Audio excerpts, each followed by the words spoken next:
धुळे शहरालगत असलेल्या चित्तोड रावेर रस्त्यावर गौण खनिज माफियांच्या अति अवजड वाहनांच्या वापरामुळे रस्त्यावर मोठ्या प्रमाणात खड्डे पडले असून रस्त्याची अत्यंत दुरावस्था झाली आहे। या भागात गौण खनिज माफियांना आवर घालून तत्काळ रस्ता दुरुस्त करा या मागणीकरिता चित्तोड गावातील ग्रामस्थांनी खड्ड्यातील पाण्यात बसून आंदोलन केले आहे। प्रशासनाच्या चालढकलपणाचा देखील आंदोलनकर्त्यांनी निषेध नोंदवला। चित्तोड रावेर दह्यानं हा जो प्रमुख रस्ता आहे त्या रस्त्यावरून अनेक लहान मोठी वाहनं, अवजड वाहनं आणि रहदारी कायम चालू असल्यामुळे या ठिकाणी जे रस्त्यांना खड्डे पडलेले आहेत त्यामुळे रस्त्यांची अक्षरशः चाळण झालेली आहे। यासाठी आम्ही चित्तोडकर नागरिकांनी आणि परिसरातील नागरिकांनी महाशय आयुक्त साहेब, महाशय कार्यकारी अभियंता सार्वजनिक बांधकाम, महाशय जिल्हाधिकारी साहेब यांना अनेक वेळा लेखी तोंडी निवेदनं देऊन सुद्धा त्यांनी कुठली फक्त टाळाटाळ याच्या पलीकडे काहीच त्यांनी कारवाई केलेली नाही।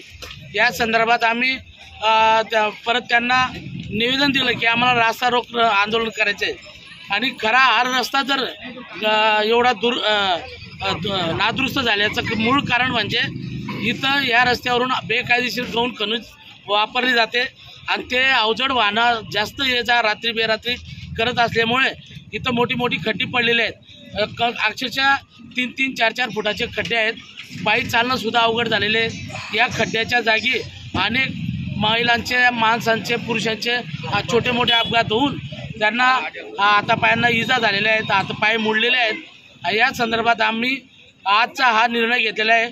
म्हणून या आंदोलन करतेवेळी जर जबाबदार अधिकारी आल्याशिवाय हे आंदोलन सोडलं जाणार नाही किंवा बंद होणार नाही, नाही तर अविरत हे आंदोलन चालू राहील। नाव सांगा बापू पहिले। मी श्री बापूसाहेब बागुल, चित्तोड माजी उपसरपंच।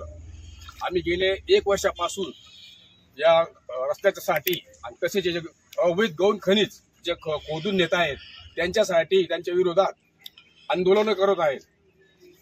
रावेर चित्तोड जो शिवार आहे त्या ठिकाणी टेकड्या मुरुमाच्या इंडस्ट्रीनं नाबूद झालेल्या आहेत आणि या ठिकाणी 0 मीटर अंतरावर नकाने तलाव आहे। तो नकाने तलाव नैसर्गिक स्रोतने भरतो, त्याच्या आजूबाजूला सर्व टेकड्या आहेत आणि त्या टेकड्या जमीनदोस्त करण्याचं काम सुरू झालेलं आहे। आणि सदर बाब आम्हाला असं माहिती पडले की ही केंद्रीय हरित लवादाकडे एक केस गेलेली आहे, कारण की हा गंभीर विषय आहे। जे सार्वजनिक जंगलची मालमत्ता ही नष्ट होते आणि जो नैसर्गिक तलाव आहे त्याचे जर आजूबाजूचे सर्व जे टेकड्या नेस्तनाबूत झाल्या तर त्या तलावाचं पाणी चित्तोड गावामध्ये घुसल, पर्यायाने फाशेपूल पर्यंत येऊ शकतं आणि फाशेपूल पासून जिल्हाधिकारी कार्यालयापर्यंत जाऊ शकतं, एवढं ते तिथं पाणी आहे।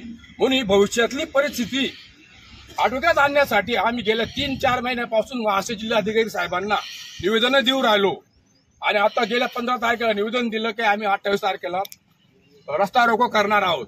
तर याची तुम्ही सर्व जबाबदारी घ्या। पोलीस डिपार्टमेंटवाले म्हणता आम्हाला तुमच्या रस्ता रोकोची आयडिया नाही, पण महाराष्ट्र जिल्हाधिकारी कार्यालयामध्ये जी गोपनीय शाखा आहे यांना सर्व गोष्टी माहिती असून हे लोक उलटे उत्तर देत आहे।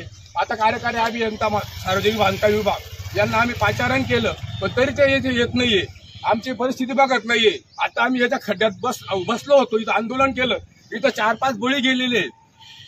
त्या दिवशी आपला गणपती विसर्जन झालं मागच्या वर्षी, 3 लहान बालकं, 1 महिला त्या ठिकाणी दगावली। आता मागच्या ठिकाणी आपण टर्न मारला तिथं अशा पद्धतीने जीव जात राहतात। त्यांचे सर्व फोटोग्राफ्स आम्ही कलेक्टर साहेबांना दिलेले।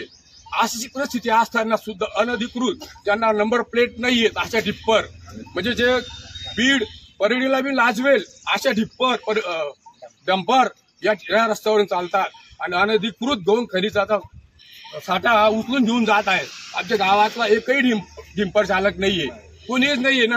गौतम याच्या ना माझ्या यातनं कोणाच्या आहेत, सर्व बाहेरच्या आहेत, त्याच्यातला बिगर नंबर प्लेटच्या बी गाड्या आहेत।